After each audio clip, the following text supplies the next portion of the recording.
coaching the last 3 games? Is it like a new half, or are you looking at what have you done to pick up from there? And secondly, the status on Rajat and Josh Hazelwood, please. Yeah, well, look, it was an unusual few days, I'm sure, for everybody. First and foremost, it's good that the conflict has come to an end. It certainly felt like a disruption for me personally, lots to sort out, and it was a busy few days. For many of our lads, actually, it was a well-earned rest. So quite a few of them enjoyed getting home, seeing family, even if it's just for a couple of days, and then coming back again. And actually, we were saying even yesterday, the boys came in with a lot of energy for their practice. So as far as the group are concerned, they're looking in a really, really good place. So, pretty pleased about that. In terms of some of those updates, I think you mentioned Rajat and Josh. Yeah, Rajat's going well. As you all know, he had an injury to his hand. He's been building up ever so slowly. For him personally, probably the disruption gave him a few more days just to get through some of that early healing and for the swelling to go down and for him to get used to picking up a bat again. He's practiced the last few days and he's going well. With Josh, as you'll probably be aware, he's our only player not here at the minute. He's recovering from his shoulder niggle that he had. He's doing that with Cricket Australia.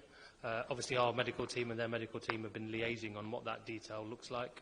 And he's just taking that day by day and he's trying to improve his shoulder.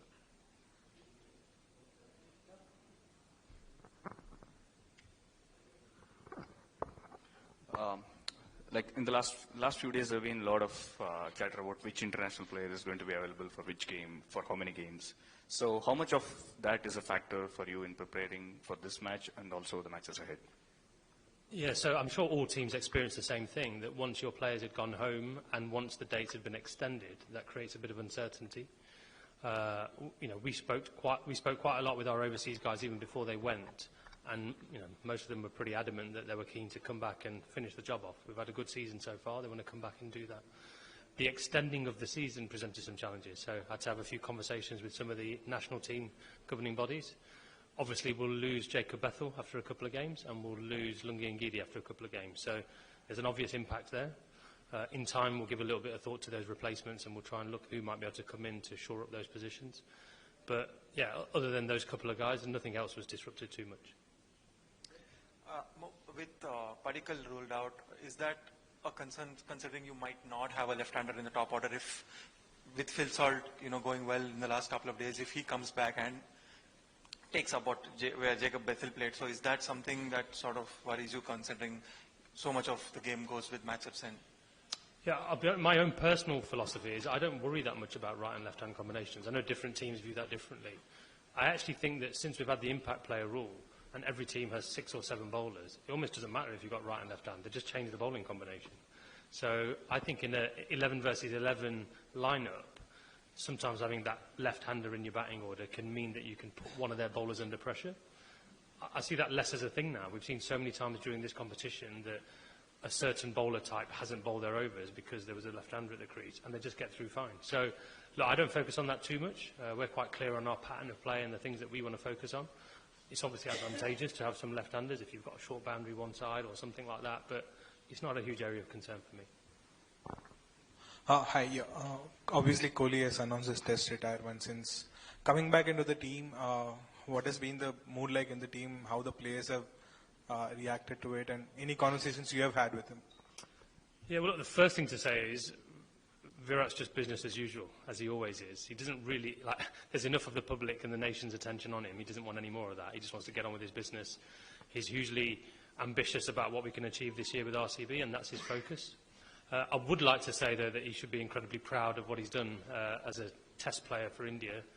RCB as a franchise, we are all incredibly proud of what every one of our players does in an Indian shirt, but in particular him. To play 120-plus test matches and to score nearly 10,000 runs is, no mean feat. Also, as a captain, his record, 60% win percentage or something like that as captain. Again, no mean feat. I can also talk from my previous role as an Englishman working in the English system.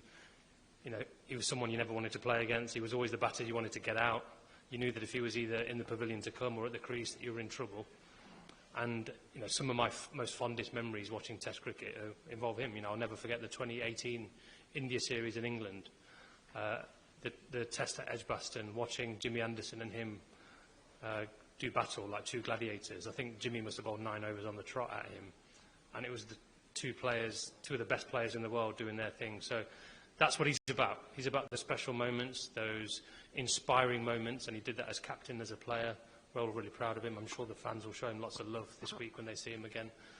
But just to go back to where I started, he's business as usual. We all are. He's spoken to a few of us about things in the last few weeks, but yeah, you know what he's like. He's pretty clear-minded, so he's clear on what he wants to do.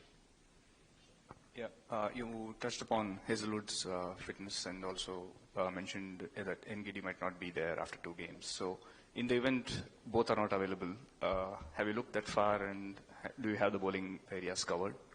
Yeah, we've obviously got Nuwan Tushara in the squad. International bowler, chomping at the bit. Understandably, probably frustrated that he can't get on the field, but I think that's when you're going well, these things happen. Also, Rasik Dar, good bowler. We really rate Rasik as well. So we've got options in the squad, so certainly no concerns. Over the next few days, we'll think about potential replacements as well. There's a bit of clamour for that at the minute, and lots of teams are doing that. I prefer not to rush these things, so we'll just take our time and have a think about it. But we've got enough quality in the changing room already. More, there's been considerable chatter among the fans that they'll like to pay tribute to Virat, the Test cricketer, by turning up in white jerseys at the ground. Will that create a bit of a disruption, especially when you have fielders trying to spot the ball? How do you prepare for if it were to happen like that? It's not something we've thought about or talked about too much. I've certainly noticed that the fans have been talking about that a little bit, but I don't think it'll have much of an impact on our players.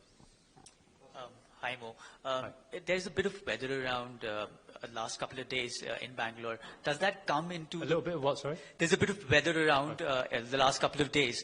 Does that come into the planning when you're sort of discussing what needs to be done? Does the batting order or even the bowling structure change according to that?